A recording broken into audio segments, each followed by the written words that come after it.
The girl was practicing swordplay on the grass, but then she suddenly noticed the blade was covered in green blood. Her younger brother nearby sensed something was off. He hurriedly shouted directions to his sister, because he saw lots of invisible monsters around her, but there were just too many of them. The boy quickly tossed the revealing stone to his sister. The girl caught the stone. She held it up and was shocked by what she saw. Luckily, with the help of the stone, her fighting power got a big boost. But there were just way too many toad demons. She could only swing her sword wildly. At the critical moment, Jerry saw an opening and quickly pulled his sister into the barrier. The chasing toad demons bounced off the barrier the second they touched it. The two of them ran up to the rooftop. They saw an endless swarm of toad demons coming at them. That's when his sister finally learned the whole story from Jerry. Not long ago, Jerry had found a book called The Fairy Guide in the attic. It was written by his great-grandfather, Arthur. Turns out, 80 years ago, Arthur accidentally discovered there were mysterious creatures called fairies hiding in the world. Most of them didn't like being seen by humans, but after spending a long time with them, Arthur earned the trust of some of them and wrote down all their habits and traits in the fairy guide. But right after he finished the book,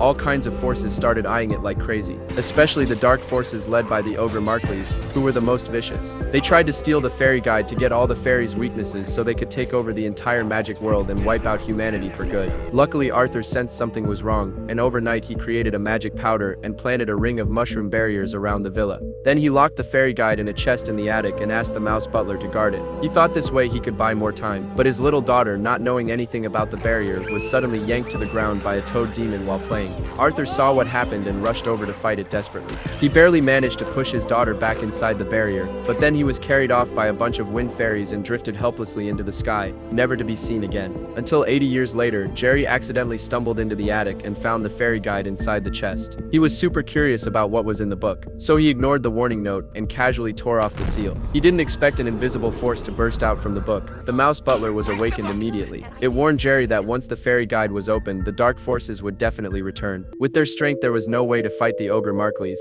They could only stay safe by hiding inside the mushroom barrier. But right after he said that, Jerry saw his little brother Simon walk out of the barrier and then get yanked to the ground by some unknown force. The mouse butler got furious again when it saw this. It threw the revealing stone at Jerry so he could see what trouble he had caused. Through the stone, Jerry saw that Simon was being held hostage by a bunch of toad demons, and they were after the fairy guide in his hands.